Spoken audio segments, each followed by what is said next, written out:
আসসালামু আলাইকুম সবাইকে। সবাই কেমন আছেন? আজকের এই ভিডিওতে আমি সম্পূর্ণ বিস্তারিতভাবে চীনের অ্যাডমিশনের প্রসেস সম্পর্কে কভার করার চেষ্টা করব। আশা করি আজকের এই ভিডিওটা যদি আপনি শেষ পর্যন্ত দেখেন, আপনার চীনে ভর্তি সম্পর্কে যত ডাউট আছে সবকিছু ক্লিয়ার হয়ে যাবে। সো চলুন তাহলে শুরু করা যাক। আমি এই মুহূর্তে আছি চায়নার ফুজিয়ান প্রদেশের ফুজিয়ান এগ্রিকালচার অ্যান্ড ফরেস্ট্রি ইউনিভার্সিটিতে এবং আমি এখানে মাস্টার্স করছি।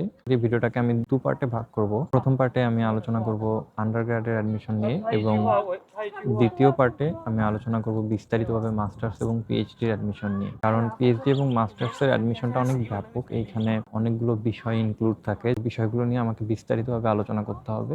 ফার্স্ট আমরা আলোচনা করব স্কলারশিপ নিয়ে। চায়না কি রকম ধরনের স্কলারশিপ এরা অফার করে থাকে। তো প্রথমত আন্ডারগ্রেডের জন্য এরা ৩ টাইপের স্কলারশিপ নরমালি পাওয়া যায়। বিভিন্ন ইউনিভার্সিটিতে আরো ওদের অন্যান্য কিছু স্কলারশিপ থাকে। প্রথমত যেটা সবচেয়ে বেশি পপুলার চাইনিজ গভর্নমেন্ট স্কলারশিপ, যেটাতে আপনার সম্পূর্ণ টিউশন ফি থাকবে, সাথে এরা হোস্টেল কভার করবে অ্যান্ড অলসো আপনি মাসে একটা স্টাইপেন্ড পাবেন, মান্থলি স্টাইপেন্ড। এটা আপনার লিভিং অ্যালাউন্স হিসেবে দেওয়া হবে। সেকেন্ড যে স্কলারশিপটা সবচেয়ে বেশি পপুলার এটা হচ্ছে প্রভিন্সিয়াল গভর্নমেন্ট স্কলারশিপ। এটা ডিপেন্ড করে ভার্সিটি প্রোভাইড করতেছে কি করতেছে না তার উপরে।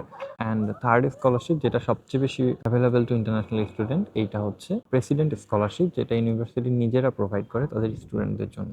তো চাইনিজ গভর্নমেন্ট স্কলারশিপ নিয়ে একটু বলি। সেটা হচ্ছে আন্ডারগ্রেডে একটা সময় ছিল যখন ইংলিশ মিডিয়ামে পড়েও চাইনিজ গভর্নমেন্ট স্কলারশিপ পাওয়া যেত, কিন্তু এই মুহূর্তে এরা 2017 থেকে এই স্কলারশিপটা অফ করে দিচ্ছে। এখন চাইনিজ গভর্নমেন্ট স্কলারশিপ যে নেই তা না, আন্ডারগ্রেডে আপনি স্টিল চাইনিজ গভর্নমেন্ট স্কলারশিপ পাবেন, কিন্তু এর জন্য আপনাকে চাইনিজ মিডিয়ামে পড়তে হবে এবং আপনার রিকোয়ারমেন্ট হচ্ছে আপনাকে চাইনিজ ল্যাঙ্গুয়েজে HSK 4 আপনাকে অবটেইন করতে হবে। 210 নম্বরে আপনাকে পেতে হবে HSK 4 এক্সাম। সো HSK-টা হচ্ছে বেসিক্যালি আপনার ইংলিশে যেমন আইএলটিএস, টোফেল, জিআরই থাকে, ওই রকম সমপরিমাণ একটা এক্সাম যেটা চাইনিজ ল্যাঙ্গুয়েজের উপরে নেওয়া হয় আপনার চাইনিজ প্রফিসিয়েন্সি লেভেলটা ঠিক কি অবস্থায় আছে কনফার্ম করার জন্য। সো এই এক্সামটাকে এরা বলে HSK। তো HSK লেভেল 1 আছে, 2, 3, 4, 5, 6 অ্যান্ড সো অন। বাট আপনাকে আন্ডারগ্রেডের জন্য ওদের মিনিমাম রিকোয়ারমেন্ট যেটা সেটা হচ্ছে HSK লেভেল 4 আপনাকে 210 নম্বরে পাস করতে হবে। সো টোটাল এক্সামটা হবে 300 নম্বরের মাঝে, সেখানে আপনাকে 210 নম্বর পেতে হবে। এবং সবচেয়ে মজার বিষয় কি, এইটাতে আইএলটিএস এর মতো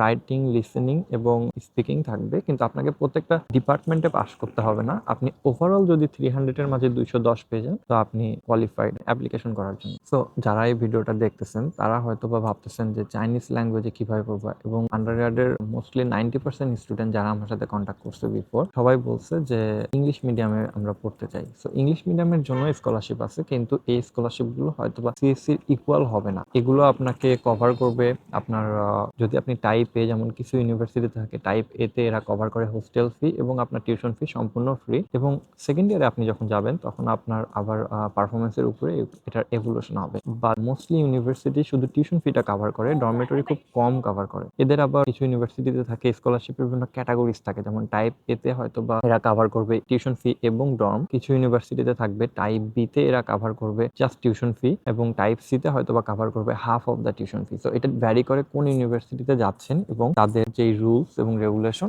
এটার উপরে, তো তারা কি অফার করতেছে। নর্মালি আন্ডারগ্রেডের জন্য এই ইউনিভার্সিটি স্কলারশিপটাই বেশি পপুলার। সো নেক্সট যে বিষয়টা নিয়ে কথা বলবো, এটা সবচেয়ে বেশি আমাকে আস্ক করা হয়, চায়নাতে কি পার্ট টাইম জব করা যাবে কি যাবে না। এখন এটা একটু কমপ্লিকেটেড। যদি আপনি পার্ট টাইম জব করতে চান চায়নাতে, হ্যাঁ আপনি করতে পারবেন, কিন্তু এর জন্য সার্টেন কিছু রুলস আছে। আপনাকে ভিসা চেঞ্জ করতে হবে। আপনার স্টুডেন্ট ভিসায় ওরা একটা স্টিকার দিয়ে দেবে, ওই স্টিকারটার মিনস হচ্ছে আপনি ইন্টার্নশিপ, আপনি পার্ট টাইম জব করার জন্য অ্যালাউড। এটা আপনার ইউনিভার্সিটির যেই অফিস থাকবে তারা আপনাকে হেল্প করবে এটা দেওয়ার জন্য, কিন্তু এটা একটু কমপ্লিকেটেড প্রসেস। এছাড়া অনেকভাবে অনেকে কাজ করে ইলিগালি। এটা ডিপেন্ড করবে আপনি কোন সিটিতে আছেন। যেমন সিটি লাইক সাংহাই, বেইজিং, হ্যাঁ, শেনজেন বা চংচিং, এই সমস্ত সিটিগুলোতে আপনি চাইলে করতে পারবেন এবং এরা অফিসিয়ালি বলে না যে লিগাল, বাট এরা ওইভাবে কেয়ারও করে না। হ্যাঁ, এরা ওপেনলি ছেড়ে দেয় এদের স্টুডেন্টদের এবং অনেকেই কাজ করতেছে এইভাবে। বাট আপনি যখন একটু ছোট শহরগুলোতে থাকবেন, তো এই শহরগুলোতে আপনার জন্য একটু ডিফিকাল্ট হয়ে যাবে পার্ট টাইম জব করাটা। এবং যেহেতু চায়না একটা চাইনিজ স্পিকিং কান্ট্রি, এখানে আপনার ইউরোপ বা আমেরিকা বা অন্যান্য ইংলিশ স্পিকিং কান্ট্রির মতো ইংলিশটা অত বেশি পপুলার না। তো এইখানে আপনাকে বেসিক্যালি চাইনিজ জানতে হবে, otherwise it's very tough to find a job. তো যারা চিন্তা করতেছেন যে চায়নায় আসবেন এবং পার্ট টাইম জব করবেন, জব করে টাকা পয়সা যেটা ইনকাম করবেন ওইটা দিয়েই থাকবেন এবং হয়তো বাড়িতেও কিছু পাঠাবেন, এই সমস্ত চিন্তা ভাবনা থাকলে আমার মতে it's better for you not to come to China, because চায়নায় আসলেই পার্ট টাইম জব করে সার্ভাইভ করাটা একটু ডিফিকাল্ট। নেক্সট আমরা ডিসকাস করবো how to apply. Application basically যদি আপনি গুড র্যাঙ্ক ইউনিভার্সিটিগুলোতে অ্যাপ্লাই করেন, সাচ আমরা যদি কিউএস র্যাঙ্ক হিসাব করি 1000-এর নিচের যেই র্যাঙ্ক ইউনিভার্সিটিগুলো থাকে কিউএস র্যাঙ্ক অনুযায়ী, এগুলো মোটামুটি ভালো ইউনিভার্সিটি হিসেবেই বিবেচিত এখানে। সো এই ইউনিভার্সিটিগুলোতে যদি আপনি অ্যাপ্লাই করতে যান, সেক্ষেত্রে আপনি ডিরেক্ট ওদের ইউনিভার্সিটি পোর্টালে অ্যাপ্লাই করবেন। এবং ভালো ইউনিভার্সিটিগুলো এদের কোনো পার্সোনাল এজেন্ট থাকে না, এরা নিজেরাই নিজেদের পোর্টালে অনলাইন অ্যাপ্লিকেশন সিস্টেম রাখে, ওইখান থেকে সবাই মূলত অ্যাপ্লাই করতে পারে এবং অ্যাপ্লিকেশনের ভিত্তিতে এরা এদের ক্যান্ডিডেট চুজ করে। তো আমার সাজেশন হবে আপনারা সবসময় চেষ্টা করবেন টপ র্যাঙ্ক ইউনিভার্সিটিগুলোতে আসার। স্পেশালি কিউএস র্যাঙ্ক যদি আমি বলি 500 টু 800, এই র্যাঙ্কের মাঝে আন্ডারগ্রেডের জন্য আসা সবচেয়ে বেস্ট হবে। এবং এই র্যাঙ্কের অনেক ইউনিভার্সিটি আছে যারা আপনাদের অনেক ভালো স্কলারশিপও প্রোভাইড করবে। তো আপনি যদি তাদের ওয়েবসাইটে যান এবং দেখেন সবকিছু, তাহলে সেখানে দেখতে পারবেন যে ক্লিয়ারলি লেখা আছে যে কোন ইউনিভার্সিটি তারা কোন ক্যাটাগরিতে কোন স্কলারশিপ প্রোভাইড করতেছে, কোন মেজর আপনার জন্য অ্যাভেলেবেল, সবকিছু বিস্তারিতভাবে। যদি আপনার এই বিষয়ে একটা টিউটোরিয়াল ভিডিও লাগে যে কিভাবে আমরা ইউনিভার্সিটির ওয়েবসাইটে যাব এবং কিভাবে ফাইন্ড করব ইউনিভার্সিটির ডিপার্টমেন্ট, কিভাবে ফাইন্ড করব তাদের স্কলারশিপ, এই সমস্ত বিষয়, তাহলে কাইন্ডলি কমেন্ট বিলো, আমি ফিউচারে একটা বিস্তারিত ভিডিও বানানোর চেষ্টা করব। এই ভিডিওতে এতটুকুই, যতটুকু সম্ভব প্রসেসটা শর্ট সময়ের মধ্যে আলোচনা করার চেষ্টা করলাম। যদি ভালো লাগে তাহলে প্লিজ লাইক, কমেন্ট এবং শেয়ার করবেন। এবং যদি কোনো প্রশ্ন থাকে আপনার মনে, প্লিজ কমেন্টে জানিয়ে দেবেন। এবং পরবর্তী পার্টে দেখা হচ্ছে, যেখানে আমি আলোচনা করব মাস্টার্স এবং পিএইচডি সম্পর্কে। তো দেখা হচ্ছে নেক্সট ভিডিওতে। ভালো থাকবেন সবাই।